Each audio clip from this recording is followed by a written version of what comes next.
This is a strut rod. The strut rod goes back to the control arm. This control arm, it may move back and forth because the only place it's attached to is the frame here. So to keep the control arm from moving back and forth, we have this strut rod, and this strut rod is bolted here to the frame to hold it so it's straight and it doesn't move back and forth. Strut rods, one on each side. One here, one there. These right here are control arm bushings. Sometimes these will rot out over time. We have to replace these bushings. They may sell this with the whole control arm. This control arm is attached to a shock. It's bolted down here with the shock, and you can see the shock is right here, this white piece that then goes and bolts up to the top. So this shock bolts up top and it goes to this lower control arm. This is a bumper. They call these rubber bumpers. You can see if it hits the frame. If it's hitting the frame, the suspension system's bottoming out and it will make marks on this bumper here. Maybe these rubber bumpers will break on this frame. This is a sway bar link. The sway bar link right here is a bolt with bushings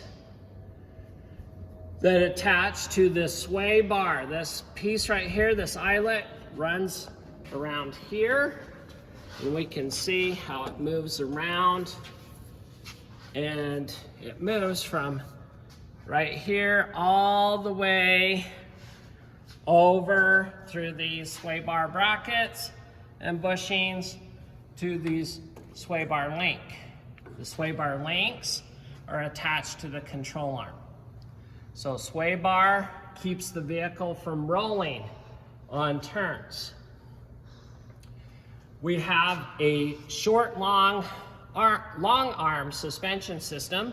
This is a long control arm attached to a ball joint. Up here we have a shorter arm that rotate off the bushings that attach to the upper ball joint. So this is a short arm, this is a long arm, SLA type suspension system. This vehicle has a couple of bolts anchored to the control arm with this torsion bar. This torsion bar is the only type of spring that's adjustable unless you get coil over springs. And this attaches to a little hook here with this bolt that you can tighten, and it lifts the suspension up, or we loosen it and it lowers the suspension. So they call this big long bar here a torsion bar. So this is a torsion bar suspension system, and it has a torsion bar on both sides. This also is the adjustable screw to move this torsion bar up and down on the suspension. The bar is attached to this cross member, this big cross member, and the cross member is attached to our frame. And a lot of the times these cross members, in this case, will have a transmission mount attached to it, and these torsion bars attached to it for stability of the vehicle. Okay. In the back, this is a rear differential, and most rear differentials will have coil or leaf springs. This is a leaf spring. The leaf spring here is attached to a bolt. This piece is bracketed to the frame. These are referred to as leaves. These leaves are usually metal. There is fiberglass leaves. The more leaves, the stronger the spring. So we add, sometimes we'll add more leaf springs to make it stronger, carrying more weight for the vehicle.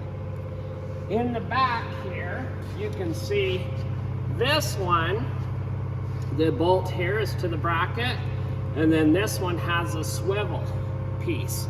This allows for movement up and down of the suspension. So this bracket will swivel back and forth and allow movement of the spring to go up and down. So we have these swivel brackets here attached to the frame. This is a rear shock, usually a bolt here on the bottom attached to the frame, and then a lower bolt attached to the bottom of this bracket assembly that's on the differential. So the shocks keep the vehicle from bouncing up and down. When it bounces, we don't want it to continually bounce. So these shocks help the oscillation of the bounce.